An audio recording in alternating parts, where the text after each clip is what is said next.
about some of the other events, and then we can get into more questions and what you guys are all learning. When we all came together saying we wanted to do an exhibit, we also thought it would be a good idea to have a bunch of events, partly to get people to come to the exhibit and also to try to get into some more detail of some of the different topics that we were going to present in the exhibit. And so our opening night, I don't know if anyone's read Gay L.A., but one of the authors of Gay L.A., Lillian Friedman, is going to be at our opening night. It's a fundraiser, so it costs $45 to come, unfortunately, but it was our way to fund some of the exhibits so then the rest of the events can be free.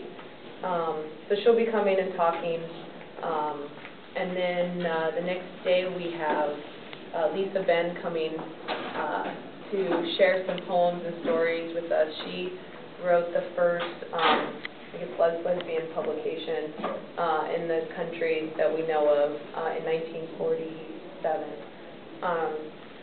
And she's still around. Her 88th birthday is the 7th of November, so we're going to have a little birthday cake and celebrate it with her. And that day, we really want to celebrate all the people that are still around, and even if they're not around, you know, our pioneers that came before us in Los Angeles. So that might be a cool day to come and see and listen to some first-hand stories. And we have a lot of seniors coming, so hopefully there'll be some sharing of stories. She's an incredible person, and she's sort of been in hiding, so to speak.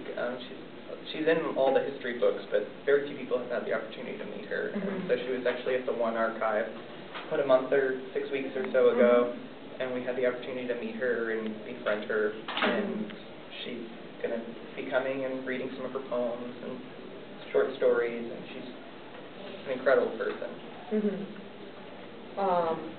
And then the next night, Monday the 9th of November, we're going to have a panel with a bunch of people who are pretty high up in the LAPD, because in our exhibit we really highlight how terrible LAPD was in the 30s, 40s, 50s, 60s. And things have changed, but there's still a lot that needs to be done. And so I don't know, you know all the people that are coming.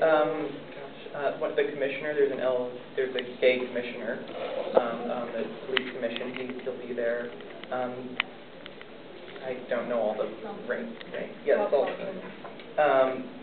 one of the people in charge at the Hollywood division, Mala, I think is her name, is going to be coming. Someone from the Northeast division is coming, but there's about 3 or 4 officers, command officers who are coming, who are all lesbian and who are high rank. Yeah, which is really interesting. I had the opportunity to sit with some of the staff at the LAPD, and I asked them, I said, you know, all the people you're naming are women. Do you have any male officers? And they said that though there are gay men in the department, there are very, very, very few who are out and proud about it. And so, unfortunately, the commissioner is the only male representative who will be there from the department. But it just goes to show that there's still an atmosphere in the department. And I think Sharon's going to talk about the transgender stuff that still needs to be worked on within the department. She works at the Human Relations Commission, and she's been working on a number of policies to in relationship between the LAPD